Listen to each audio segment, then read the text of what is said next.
beaucoup.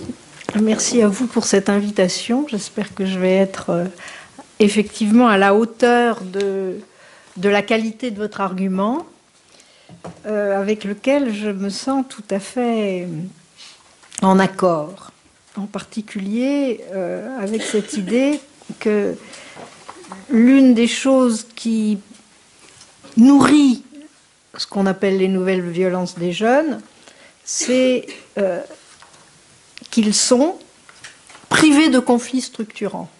Il ne s'agit pas de rêver d'un monde irénique, il ne s'agit pas de mettre fin, ou comme le dit Étienne Balibar dans ce gros livre qui s'appelle « Violence et civilité », de convertir la violence de façon simple, en droit, en respect de l'autorité. Il s'agit de comprendre comment elle peut se transformer et qu'est-ce qui fait que dans certaines sociétés, cette transformation n'est plus possible.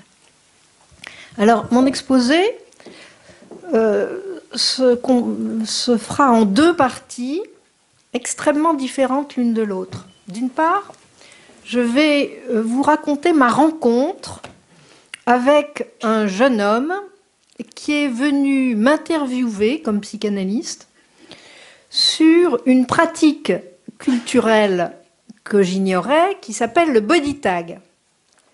Le body tag, c'est des groupes de jeunes qui, en général, lors de rave parties, quand ils sont très alcoolisés ou très sous l'emprise de substances, jouent à se taguer, enfin c'est les garçons, 98 fois sur 100, qui jouent à taguer le corps des filles avec toute la palette de possibilités sur est-ce qu'elles sont consentantes ou non. Et il est venu me parler de ça parce qu'il avait lui-même appartenu à ce groupe et qu'il s'en distançait, en présentant dans une école d'art un dossier là-dessus. Et c'est dans ce cadre qu'il venait m'interviewer. Ça sera la première partie, parce que ça m'a paru très intéressant, cette affaire.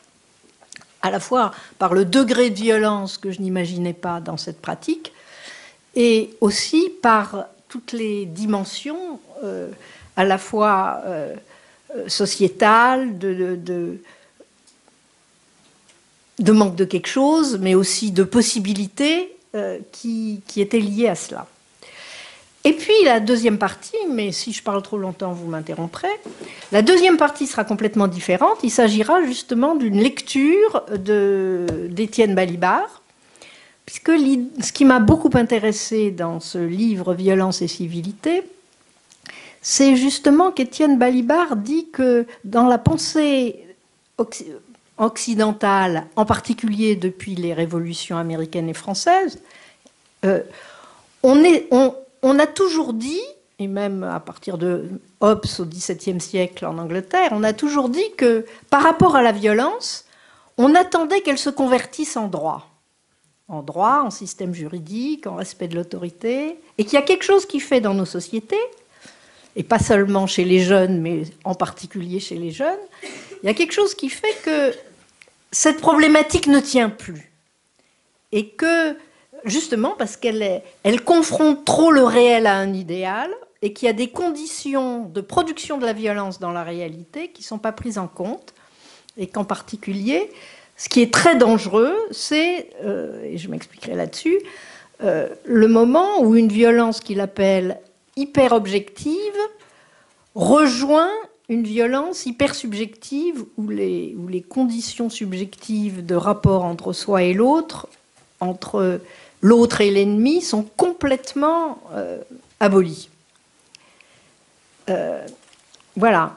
Et au fond, si je dis ça, qui est en effet tout à fait philosophique, puisqu'il s'agit d'une relecture et d'une critique de Hobbes, de Hegel et de Marx, si je dis ça, c'est précisément pour vous poser la question de savoir si une telle problématique, qui essaye de sortir philosophiquement d'une conception uniquement morale de l'abandon de la violence peut vous servir dans vos pratiques et aussi dans la mienne de psychanalyste confronté très souvent à des formes de violence que la psychanalyse parfois contient et transforme et parfois échoue à contenir et à transformer. Voilà. Donc, qu'est-ce que c'est que le body tag? Ça fait partie de la longue tradition des tags, mais d'habitude, on tag sur les murs ou dans les métros. Mon informateur m'a dit que lui, il avait fait partie d'une de ces bandes qui s'appelait les SDF et qu'il avait beaucoup, que dans cette bande, ils étaient contre toutes les règles. Tout à l'heure, il a été dit que la question qui nous réunit ici, c'est comment faire que les jeunes puissent respecter les règles. Eh bien, degré zéro de ce respect, ce que me disait Colonna, c'est que ce qui les réunissait, c'était qu'ils étaient contre l'école, contre les parents, contre les règles. Et que par conséquent, leur manière de taguer, mais que leur manière de taguer leur avait néanmoins appris quelque chose comme une solidarité entre eux. Mais une solidarité qui s'accompagnait de beaucoup de violence, en particulier quand, sur la base des sociétés de taggeurs, qui donc font tout dans l'illicite, jouent perpétuellement avec l'interdit. Donc dans cette société de taggeurs, ils ont commencé, lors de grandes réunions de diverses bandes, à taguer les filles sans leur consentement. Il y a tout un langage et des pratiques à moitié codées, mais qui vont en même temps jusqu'au moment où, sous l'effet de l'alcool ou des drogues, ils ne savent plus ce qu'ils font. Et l'idée, c'est comme un trophée, le nombre de filles qu'on tague. Il y a tout un vocabulaire. On retrouve sa marque sur le corps des filles. Parfois, on leur mord les seins au passage quand on est vraiment très, très paumé, très alcoolisé, quoi. C'est après 2 heures du matin. J'ai remarqué aussi dans les images qui m'ont été transmises que il y avait une image, une seule, sur laquelle, au lieu qu'on voit un geste extrêmement violent du tagueur sur le corps d'une fille, et vous verrez que les rires des filles sont crispés, c'est ça l'aspect ludique dans la violence, c'est qu'il y a tout un jeu avec forcer la fille ou extorquer son contentement, son consentement, on ne sait pas pourquoi. Donc, ou on ne sait pas comment, quoi. Il y avait une image qui était différente de ce scénario-là, et c'était une image sur laquelle il y avait 2 hommes, l'un à côté de l'autre, qui étaient l'un et l'autre tagués, et qui avaient l'air, eux, très calmes, comme s'ils s'étaient, entre guillemets, gentiment tagués. Avec la question, naturellement, de pourquoi c'était 2 hommes-là, alors que d'habitude, le tagueur, dans toutes ces images, est un homme, et qu'il commet cette peinture indélébile, parce qu'elle est indélébile, sur le corps des filles. Alors en parlant avec cet informateur qui voulait interviewer une psychanalyste pour voir ce qu'elle avait à en dire, et qui avait un dossier à rendre pour une école d'art sur le thème du voile, le voile qu'on déchire, qu'est-ce qu'il y a derrière l'acte de taguer, quel est le rapport au corps des femmes. Ce qui l'a étonné et qui, moi, m'étonne maintenant, c'est que je lui ai dit, c'est évident que cette violence, elle est à la fois complètement sexualisée et toute la jouissance à taguer est liée au fait, comme je le disais, que abîmer le corps d'une femme, mettre sa marque sur elle, c'est le montrer aux copains, c'est-à-dire que c'est un truc social dans la bande. Sur quel corps verrais-je ma marque? Et que donc il y avait forcément une dimension de rapport entre hommes il se photographie en train de faire ça, et donc le nombre de femmes taguées c'est une sorte de concours, quoi. Bon. Et quand je disais ça, ce qui m'a été répondu par Hannibal Colonna, c'est qu'il s'en était absolument pas rendu compte. Pourtant, c'est un garçon qui a vécu dans un milieu cultivé, que d'ailleurs il a refusé en participant pendant de longues années, toute son adolescence, à cette bande. Et le moment où il travaillait là-dessus et où il voulait en parler, pour entrer dans une école d'art, c'est le moment où il cherchait à prendre une certaine distance. Et dans le texte qu'il a écrit, et je ne lui ai pas encore demandé, mais je lui demanderai l'autorisation, si vous voulez, de vous le communiquer, s'il en est d'accord. Dans le texte qu'il a écrit, il dit que, en discutant avec une psychanalyste, il avait seulement à ce moment-là pris conscience du fait que taguer le corps des femmes, c'était obtenir une victoire facile, qu'on ne risquait pas la débandade sexuelle, que c'était une manière de jouir entre hommes socialement, en sachant de moins en moins ce qu'on faisait au fur et à mesure que la soirée avançait. Et donc c'était une manière de transformer la pratique des tags et les jeux, enfin l'attaque contre les interdits, d'une manière qui était très sexualisée sans le savoir. Et apparemment, moi ça me paraissait évident à regarder les images et à l'écouter, et il disait, ce qui m'étonne quand même, que lui n'y avait pas pensé. Et que ce que je lui disais était, à mon tour, très violent. Comme si, voilà, comme si il y avait là un dévoilement de quelque chose, comme si c'était derrière le rideau. Alors, c'est aussi assez remarquable, puisque donc, dans ce processus, ah oui, à un moment, je lui ai demandé, mais est-ce que vous faites ça parce qu'il faisait allusion à sa petite copine. Je lui ai dit, mais est-ce que vous taguez votre petite copine? Il m'a dit, bah, évidemment non. On ne tague que les femmes par rapport auxquelles on est supérieur. C'est-à-dire qu'il y a une loi du milieu extrêmement rigoureuse qui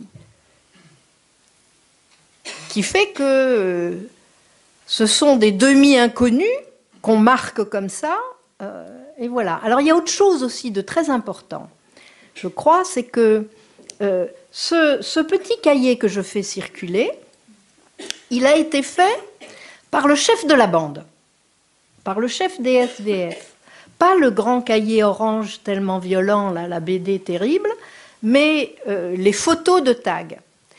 Et Colonna insistait bien sur le fait qu'en même temps, dans cette société violente, c'était comme un théâtre. C'est-à-dire que le chef de bande, il s'appelle Pierre, mais on l'appelle Léo. C'est-à-dire que dans la bande, il porte un autre nom. Il y a une dimension, alors on peut dire, est-ce qu'elle est théâtrale? Il y a une dimension théâtrale qui se cherche. Moi, ça m'a paru évident. Mais en même temps, c'est un type qui vient d'un milieu plutôt favorisé, mais qui joue au dur, qui joue au chef de bande hard. Et ce changement de nom apparaissait tout d'un coup à son copain Colonna comme caractéristique de ce qui se passait là. Donc c'est très intéressant qu'il ait repéré, en préparant son dossier et en parlant à une psychanalyste, tous ses rôles. C'est-à-dire il s'est rendu compte que lui-même, qui était sorti de la bande, s'il faisait ce dossier, c'était parce qu'il avait eu honte d'y être, mais qui ne voulait pas complètement désavouer la chose. Et comme moi, ça m'intéressait beaucoup sur ce qu'il me racontait, sur les nouvelles formes de violence, d'ailleurs ça m'intéressait d'autant plus que Augustin Givord-Bartoli m'avait déjà demandé d'intervenir ici.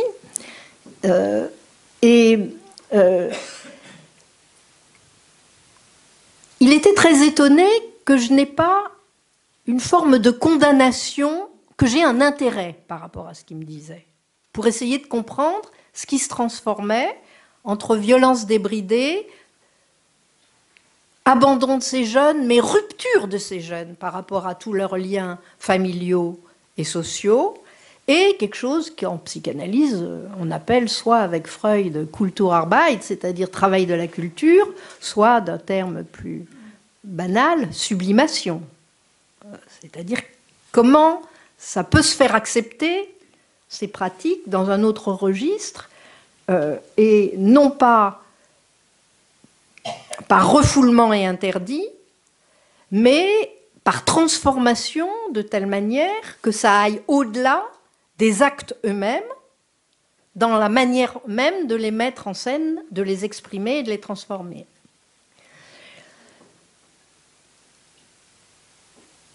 Que dire encore sur ces entretiens très riches et sur ce dossier? Oui, alors évidemment, ce qui a éclaté et qui lui faisait spécialement honte, il a une mère très féministe, et c'était la misogynie de la chose. C'est-à-dire que les rapports entre hommes et femmes sont d'une espèce de traditionnalisme effroyable. Si la tradition, enfin, est-ce seulement la tradition, la misogynie de ces pratiques est évidente, mais les jeunes y sont pris sans même s'en rendre compte, puisque il y a quelque chose d'une espèce de défi qui se lance les uns par rapport aux autres. Voilà. Je pourrais en dire beaucoup plus. Oui, je dirais simplement qu'il s'est rendu compte qu'il était impliqué dans le truc. En particulier, et que non seulement il était impliqué dans le truc, mais que ses anciens copains s'en rendaient compte. C'est-à-dire qu'il est allé à une rave party pour compléter son dossier. Et il avait un bel appareil photo. Et donc, il a eu affaire à ses anciens copains, et dans un premier temps, il s'est rendu compte qu'il y en avait qui étaient plus ou moins violents avec les filles, dans leur manière de taguer. Et ensuite, le lendemain matin, il a reçu un mail du plus hard, vraiment celui qui avait esquinté les corps, et ce jeune homme hard lui envoyait un SMS en lui disant « Alors, est-ce que tu as eu ce que tu cherchais ?» C'est-à-dire qu'il s'est rendu compte que peut-être que cet ancien copain lui en avait donné ce qu'il voulait voir. C'est-à-dire qu'il est, même s'il ne fait plus partie de la bande tout à fait, c'est exactement, il s'est rendu compte de ce que c'était que les transferts, l'implication dans un transfert. Que peut-être ce type qui jusque-là n'était pas spécialement violent, en avait rajouté sur la violence pour lui. Voilà, donc tous ces liens qui sont à la fois une mise en acte complètement inconsciente, comme il peut se passer dans les groupes de jeunes. Il n'avait pas du tout réalisé non plus que c'était un phénomène de groupe. Mais aussi, les possibles transformations sont à l'œuvre dans ce dossier. Et d'ailleurs, ce dossier a fait qu'il a été admissible dans cette école d'art, où il se présentait avec ça. Alors, il était tout content, et c'est là-dessus qu'il m'a envoyé le dossier. Voilà. Alors maintenant, on va passer à comment les philosophes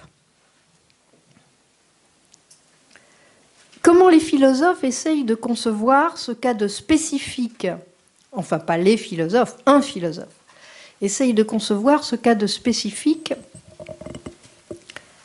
la violence, si nous n'espérons plus de pouvoir convertir toute forme de violence en socialité, en progrès dans l'histoire. C'est-à-dire que ce que montre Balibar, c'est que les théories du progrès depuis le XVIIIe siècle et les théories de l'histoire comme accomplissement progressif de l'humain présupposent toutes une transformation possible, selon différents modes, d'une sorte de violence naturelle des hommes en socialité et en rapport à la loi. Alors, il y a la formule de Hobbes, selon laquelle l'État est un instrument de coercition. Vous savez, l'État, chez Hobbes, la violence de la nature humaine ne disparaît pas dans l'état de société, mais le fait que l'État rende tous les citoyens égaux parce que l'État est l'instance artificielle qui a le droit de vie et de mort sur tous les citoyens, ce fait-là permet de réguler une violence naturelle qui ne change pas, mais qui est constamment transformée en contrat, en vie sociale faite de contrats. Avec cette menace artificielle, le Léviathan, c'est un être artificiel qui est là pour constamment faire que la violence n'apparaisse pas, même si elle n'est pas éliminée. De façon très grossière, ça c'est Hobbes. Balibar rappelle que chez Hegel, c'est autre chose, et certainement Hegel est l'un des grands penseurs de la violence, mais à un certain âge de l'histoire des sociétés occidentales, et en particulier à l'âge des États-nations. Et nous sommes... Est-ce que nous sommes encore dans les États-nations ou est-ce que nous sommes sortis de l'âge des États-nations? C'est l'une des questions qui fait notre actualité politique dans tous les pays, mais en particulier lors des dernières élections. Qu'est-ce qu'il faut faire avec ça? L'idée de Hegel, c'est qu'il y a de la violence dans la réalité humaine, que ce scénario typique qui est la matrice de l'histoire, qui s'appelle la dialectique du maître et de l'esclave, c'est une manière dont une violence évite justement la tentation du meurtre par le rapport à la nature travaillée sous des conditions de domination, de telle manière que finalement chez Hegel c'est les anciens esclaves qui font l'histoire, pendant que le maître s'abrutit dans la satisfaction. Mais cette thèse-là, qui n'est pas seulement liée à la dialectique du maître et de l'esclave, Hegel l'analyse dans toutes les dimensions de la culture. C'est-à-dire comment des formes de violence se trouvent des organismes institutionnels pour se transformer en forme de solidarité. Donc, ce n'est pas seulement l'abstraction du droit de propriété, selon lui, qui permet de transformer la violence, au contraire. Ce qu'il appelle le droit abstrait, c'est le droit de propriété, qui certes est indispensable, mais qui laisse... C'est comme si, en faisant un droit de propriété, les hommes essayaient de se représenter leurs relations comme une garantie qu'ils s'apportent les uns aux autres en créant donc des relations sociales entre eux, en passant par les choses, en demandant aux autres, ben ça c'est vrai depuis Rousseau, en demandant aux autres de garantir que ceci est à moi. Et ce que montre Hegel, c'est que ça ne suffit pas du tout comme instauration, comme transformation de la violence qui n'est plus naturelle mais qui est proprement humaine, et que toutes les inventions de l'histoire humaine, que ce soit la tragédie grecque, les maisons de la culture ou le droit du travail, avec les conflits qui sont mis en forme, sont des manières dont les hommes parviennent à convertir la violence. Or, l'idée de Balibar, je peux pas faire trop longtemps un cours de philo, même si j'ai beaucoup aimé être pendant 40 ans professeur de philo. Or, la thèse de Balibar, c'est que ces grandes philosophies du droit, et en particulier celle de Hegel, qui a été transformée par Marx dans ses analyses du Capital, elles oublient de dire, ou elles ont négligé le fait qu'il y a de la violence inconvertible. C'est-à-dire que peut-être que cette idée que la violence des hommes entre eux peut se transformer par les institutions, d'abord de la société civile et ensuite de l'État, oublie quoi? Oublie le risque, et nous le savons bien maintenant, et c'est ça que Balibar appelle la violence hyper-objective. J'ai encore combien de temps? Un bon quart d'heure. D'accord, merci. Oui, il y a certaines conditions de la vie économique, sociale, à l'âge de la mondialisation ou de la globalisation, qui montrent les limites de ces constructions juridiques.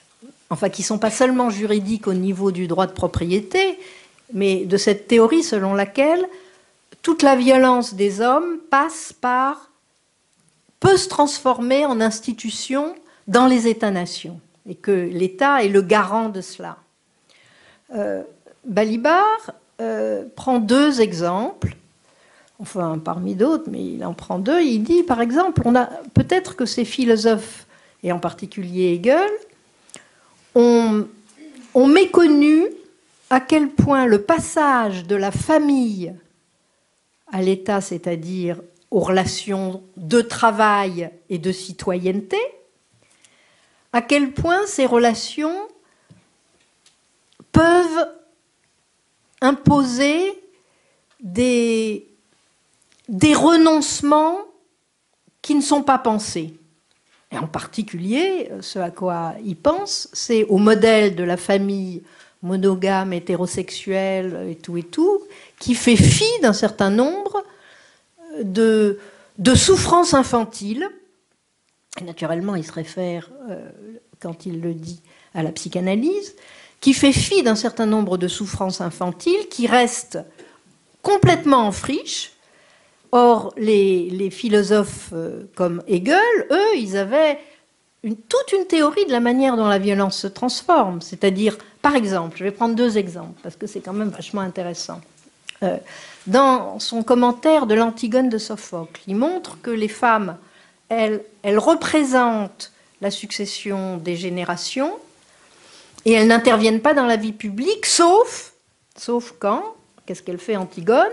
Elle va enterrer son frère mort Éthéocle, non Polynice, en bravant un interdit de celui qui est le chef de la cité, Créon. Donc une femme qui n'est ni mère ni épouse n'intervient dans la cité, n'a un rôle social que quand elle est justement à l'écart du rôle dévolu aux femmes et en fonction de la violence des hommes. C'est lorsque le corps mort de son frère ne peut plus se soutenir lui-même, qu'Antigone intervient sur la place publique. Et c'est une position impossible parce qu'elle sait qu'elle va mourir. Mais en même temps, ça a complètement déstabilisé la cité parce que le peuple gronde contre l'édit de Créon. Bon. Donc, il y a de la destruction à l'œuvre partout là-dedans. Et ce que dit Balibar, c'est que cette analyse, qui est en un sens admirable, qui se trouve dans la phénoménologie de l'esprit, elle repose comme sur une vérité absolue sur ce que c'est qu'une famille, ce que c'est que le rôle des femmes, des hommes, voilà. Et que peut-être que l'une des choses qui se sont transformées dans nos sociétés et qui nourrissent des violences inconvertibles, c'est que entre le rapport des enfants, des parents dans la famille et les rôles qu'on appelle maintenant genrés, mais ou les rôles, disons, masculins et féminins, genrés ou pas, Là, je trouve qu'il n'y a même pas besoin de parler de genre. Ce qui définit socialement, fantasmatiquement, mais c'est inscrit dans le corps social, la place des hommes et la place des femmes. Il y a peut-être eu trop de violence dans les modèles pensés par les philosophes, de passage de la famille à la société civile et à l'État. Par exemple, il y a un texte célèbre dans lequel Hegel dit calmement que les femmes ne désirent pas. Les femmes ne désirent pas. Elles sont directement une jonction entre la particularité du sentiment et l'universel de la succession des générations. Alors que les hommes, en partant de la famille, achètent l'extrême pointe de la subjectivité, c'est-à-dire ils achètent le droit de désirer et ils l'investissent dans le monde de la concurrence, dans la sphère du travail et dans l'activité de citoyen, dans le rapport à l'État. Bon. Boum, boum, boum. Et donc, si vous voulez, par rapport à la violence, cette institution dont la pièce de Sophocle montrerait que en Grèce, elle ne suffisait pas à apaiser les rapports entre la famille et l'État, cette institution de la famille, dans nos sociétés évoluées, elle serait beaucoup plus satisfaisante et sans renier la violence interhumaine, elle la transformerait bien. Or, l'idée de Balibar, c'est que justement, cette belle construction idéalisait la possibilité de convertir la violence et que c'était peut-être, sans qu'on s'en aperçoive, lié au rapport de la société civile et de l'État dans les États-nations. Et qu'à l'âge de la globalisation, à la fois du fait de toutes les organisations internationales, des ONG, des firmes multinationales, des effets, nous connaissons ça tout le temps, on en entend parler tous les jours, des effets des guerres qui induisent des migrations massives, dans certaines sociétés du chômage de masse lié au nouvel ordre économique. De ce fait-là, ces belles théories de transformation de la violence, et ce n'est pas seulement des théories, c'est aussi des pratiques, ne contiennent plus cette violence. Et alors, quoi faire, quoi dire, comment analyser ?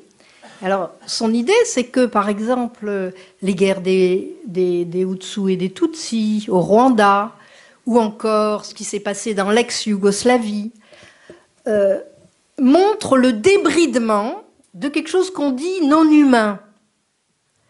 Mais comment caractériser cette violence-là ? Eh bien, dit-il, et en tant que psychanalyste, on a en effet affaire à cela, ça désigne... Ce sont des expériences dans lesquelles la différence entre soi et l'autre déchaîne une haine meurtrière. Peut-être que cette haine était contenue dans les anciennes, dans les anciennes structures des États-nations, mais maintenant ça ne marche plus. Et comme on va parvenir de 2 siècles en arrière, il s'agit de comprendre ce qui est proprement dangereux pour une société là-dedans, et ce qui est proprement dangereux, dit-il, c'est ce moment où cette extrême violence qu'il appelle, après le philosophe Jacques Derrida, cruauté, et non pas seulement violence. C'est-à-dire toutes ces situations où il y a une sorte d'indistinction entre soi et l'autre, dans la destruction de soi ou de l'autre. Et en analyse, dans tout ce qu'a par exemple décrit Mélanie Klein, c'est de ça qu'il s'agit. Mais il semble que cela soit spécialement sollicité dans nos sociétés.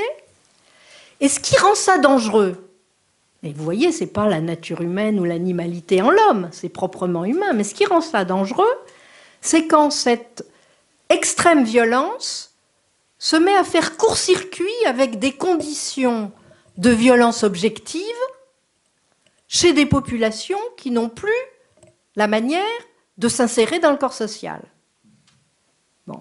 Et là encore, l'analyse admirable de cela, la première, bien avant Marx, elle est chez Hegel. Hegel disait un État qui n'arrive pas à matériellement insérer ses membres dans la société du travail, il court à sa perte. Parce que, disait-il, il se forme ce qu'il a appelé une populace qui n'est dans la réalité plus prise dans les liens sociaux.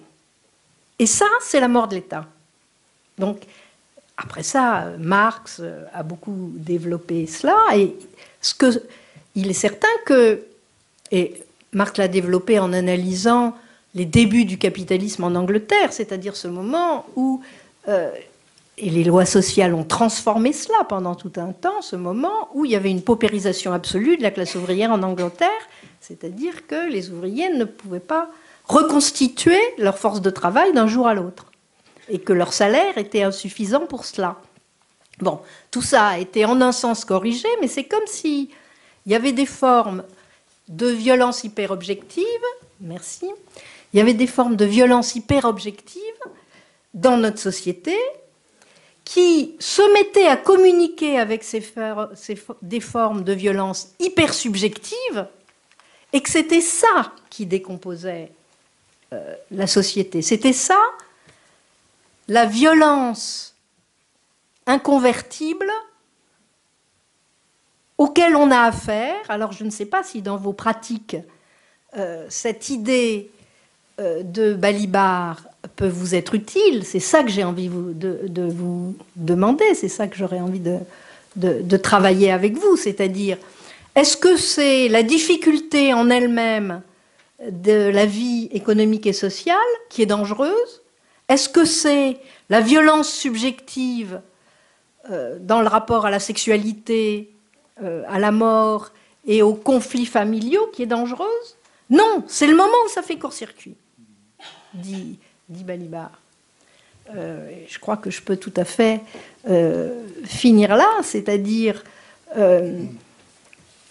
est-ce que ça donne ça des instruments de travail un peu différents pour penser nos pratiques? Si je reviens un instant sur l'exemple des body taggers,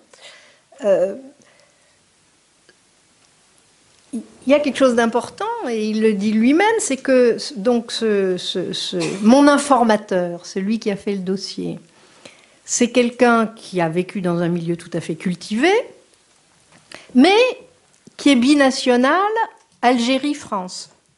C'est-à-dire que il est lié à deux cultures. Et quand il dit, nous, on voulait, ce qui a solidarisé les groupes, c'est le refus de toutes les règles de la culture des parents et le jeu avec les règles de l'État par le tag, faire tout ce qui est interdit, c'est aussi lié au fait qu'il y a des jeunes beurs et des jeunes Français de X génération qui se réunissent dans ces groupes. C'est-à-dire l'histoire des rapports entre ethnies qui composent la France semble assez présente là-dedans. Voilà. Donc, est-ce que c'est un exemple qui peut faire comprendre comment la violence hyper objective dans l'histoire récente d'un pays comme la France et la violence hyper subjective où entre soi et l'autre dans le meurtre, il n'y a plus de différence. Est-ce que c'est un facteur qui permet, parmi d'autres, de voir comment ça fait tilt, enfin c'est le court-circuit entre tout cela qui est extrêmement dangereux, et comment des pratiques peuvent être inventées par les théories pas mal, par les thérapies, mais aussi par les diverses institutions, pour empêcher ces courts-circuits, à la place des risques de ces courts-circuits entre les sources de violence hyper-objectives et les sources de violence hyper-subjectives, pour inventer des intermédiaires qui écartent l'une de l'autre ces deux sources de violence auxquelles on ne mettra pas fin, et c'est là que ce que dit Balibar me paraît très bien, c'est-à-dire on ne va pas mettre fin à la violence, c'est pas ça l'enjeu, c'est d'arriver à trouver des choses au lieu des plus grands dangers, d'inventer des formes d'intervention thérapeutique, mais aussi d'institutions culturelles, politiques, pour que ça ne fasse pas court-circuit. Voilà, je m'arrête.